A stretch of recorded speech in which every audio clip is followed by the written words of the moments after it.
तो सुना सुना सुना सुना सुना है ना बहुत अलग तो मतलब टाइम ना रहा सुना लोग चाचा ए चाची सुनो सुनो तू लोग सुनो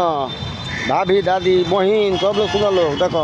लड़का जब को पढ़त लिखत नहीं क्या घरे बिना मतलब का पढ़ल बा देखो कौची हो सिवान स्टेशन रेलवे स्टेशन लगता देखो रेलवे स्टेशन है सिवान रेलवे स्टेशन आ सुन रे चलवा रे सुन सुन सुन तो काम धाम तो बाना घरे पढ़त लिखत तो बारूस ना हाथ आरुस घरे फोकट के आ पड़ल बारे आराम से आ दादागिरी पूरा करते रहे ठीक बा ऐसा ही बात नहीं के माई बाप तो नहीं के बहुत आसरा से पलले पोसले बा देख ले स्टेशन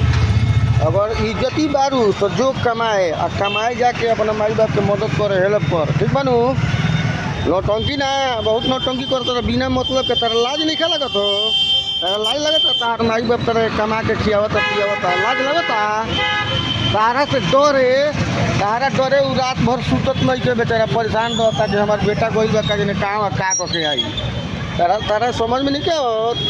हाँ खाली हीरो बनते रहो काम करो अगर काम नहीं करे के ना घरे तो चल जा सीधा यहाँ से बाहर चल जा वही दी कहिए हमारा लगे ऑटो भी है हमारा ऑटो भी है फोन कर बनू तो आके तारा के लिया के स्टेशन में छोड़ दे जाके कमाए लोग बनू तो तार माई बाप के सीना चावड़ा हो जाई चल हमार बेटा गोइल कमाए खातिर तू नाटक कैले बरो नाटक मत करो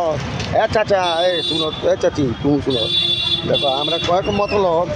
कि तू लोग तनी नाटक मत रहो लड़का बन के ठीक बनी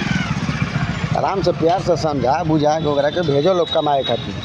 कब ले चली हो तार लड़की हो देखो जवान होती है बाप कमाए लेके नहीं छो हाँ घर बैठल रहता घर के काम करत बाप तहार लाठी बा बाप ना रही तो तेरा